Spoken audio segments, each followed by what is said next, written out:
Hi friends, வாங்க இன்றைக்கி நம்ம சிக்கன் குழம்பு எப்படி செய்யலான்னு பார்க்கலாம். இந்த குழம்பு வந்து நம்ம சாப்பாடுக்கு செஞ்சு சாப்பிட்டோம்னா சூப்பராக இருக்கும். வாங்க எப்படி செய்யலான்னு பார்க்கலாம். இப்போ வாங்க எப்படி செய்யலான்னு பார்க்கலாம். ஃபஸ்ட்டு அடுப்பில் குக்கர் வச்சுக்கோங்க. இது இன்றைக்கி நான் சிக்கன் குழம்பு வந்து இன்றைக்கி குக்கரில் தான் செய்ய போகிறேன். அடுப்பில் குக்கர் வச்சுட்டு அதில் ஒரு 4 டேபிள் ஸ்பூன் எண்ணெய் ஊற்றிக்கோங்க. இப்போது எண்ணெய் காஞ்சிருச்சு. இதில் வந்து சின்ன சைஸில் வந்து நான் 3 பட்டை, அதுக்கப்புறம் ஒரு ஏலக்காய்.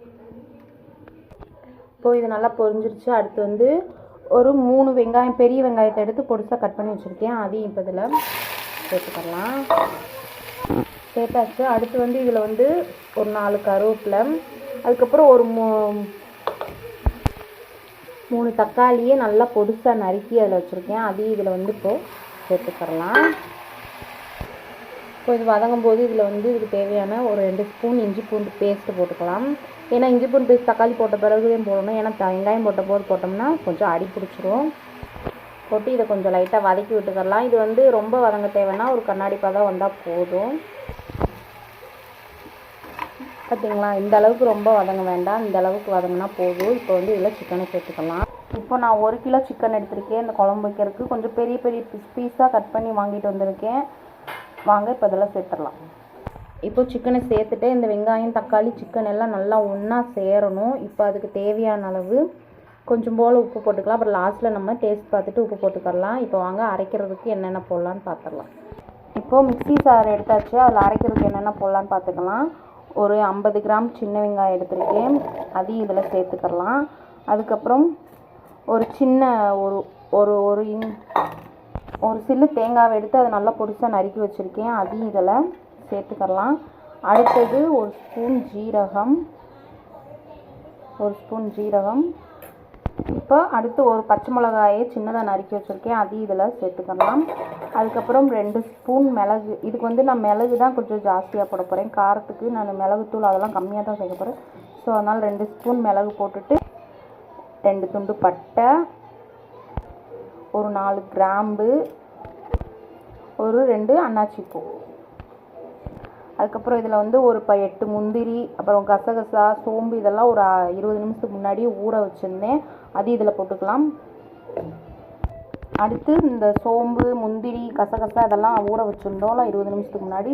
அதை இதில் போட்டுக்கலாம். ஃபஸ்ட்டு இதை நான் போட்டதெல்லாம் கொஞ்சம் குறப்பாக அரைச்சிட்டு இதை வந்து தண்ணியோடவே சேர்த்துக்கலாம். இது நல்லா ஃபைன் பேஸ்ட்டாக வலுவலுன்னு அரைச்சி எடுத்துக்கோங்க. இதோ இப்போ வெங்காயம், தக்காளி, சிக்கன் எல்லாம் நல்லா ஒன்று சேர்ந்து நல்லா வதங்கிருச்சு. இப்போ அது நம்ம தண்ணியே ஊற்றலாம். ஆனால் எவ்வளோ தண்ணி விட்டுருக்குன்னு பார்த்தீங்களா சிக்கன்லேருந்து. இப்போ இதில் வந்து மசாலா சேர்த்துக்கலாம். இதில் வந்து இப்போ ஒரு டேபிள் ஸ்பூன் மல்லித்தூள் சேர்த்துக்கலாம். அதுக்கப்புறம் நம்ம காரத்துக்கு பெப்பர் போட்டுக்கனால ஸோ கொஞ்சம் கம்மியாகவே சேர்த்துக்கலாம். மிளகுத்தூள் வந்து ஒரு டீஸ்பூன். அதுக்கப்புறம் கரம் மசாலா வந்து சும்மா கம்மியாக தான் சேர்த்துருக்கேன். ஏன்னா நம்ம பட்டை, கிராம்பு எல்லாம் போட்டு அதில் நம்ம ஸ்பைசஸ்லாம் அரைச்சிருக்கோம். அடுத்தது வந்து ஒரு சின்ன சிட்டிக்கை அளவு ஜீரகத்தூள், அதுக்கப்புறம் ஒரு 1/4 டீஸ்பூன் மஞ்சள் தூள். இதெல்லாம் போட்டு இப்போ ஒரு வதக்கிக்கலாம். இப்போ மசாலாலாம் போட்டு நம்ம நல்லா வதக்கியாச்சு. இப்போ வந்து நம்ம அந்த பட்டை, சோம்பு, இந்த வெங்காயம், தேங்காய்லாம் அரைச்சி வச்சுருந்தோம்ல, இப்போ அந்த பேஸ்ட்டை வந்து இதில் சேர்த்துக்கலாம். சேர்த்துட்டு இதுக்கு நம்ம தண்ணி ஊற்றக்கூடாது. அந்த மிக்ஸி ஜாரில் இருக்கிற இப்போ அந்த மிக்ஸி ஜார்லேயே அப்படியே ஒரு டம்ளர் தண்ணி ஊற்றி அதை வந்து இப்போ அதில் ஊற்றி நம்ம கிண்டி விட்டுக்கலாம். தண்ணி எக்ஸ்ட்ராலாம் ஊற்ற வேண்டாம்.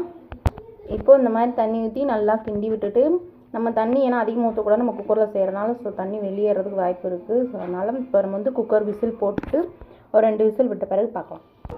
இப்போ வாங்க 3 விசில் வந்துருச்சு. இப்போ நம்ம வந்து ப்ரெஷரை எடுத்துகிட்டு ஓப்பன் பண்ணி பார்க்கலாம். நம்மளோட சிக்கன் குழம்பு ரெடி. இந்த மாதிரி வச்சு எப்படி இருக்குன்னு செஞ்சு பார்த்துட்டு எனக்கு மறக்காமல் கமெண்டில் சொல்லுங்கள். இப்போ வந்து இதில் வந்து லைட்டாக மல்லித்தழை அது மட்டும் தூவிட்டு நம்ம இறக்கிடலாம். அவ்வளோதான் ஃப்ரெண்ட்ஸ், நம்மளோட சிக்கன் குழம்பு ரெடி ஆயிடுச்சு. வீடியோ பிடிச்சா லைக் பண்ணுங்கள், ஷேர் பண்ணுங்கள், முக்கியமாக சப்ஸ்கிரைப் பண்ணுங்கள். பாய்.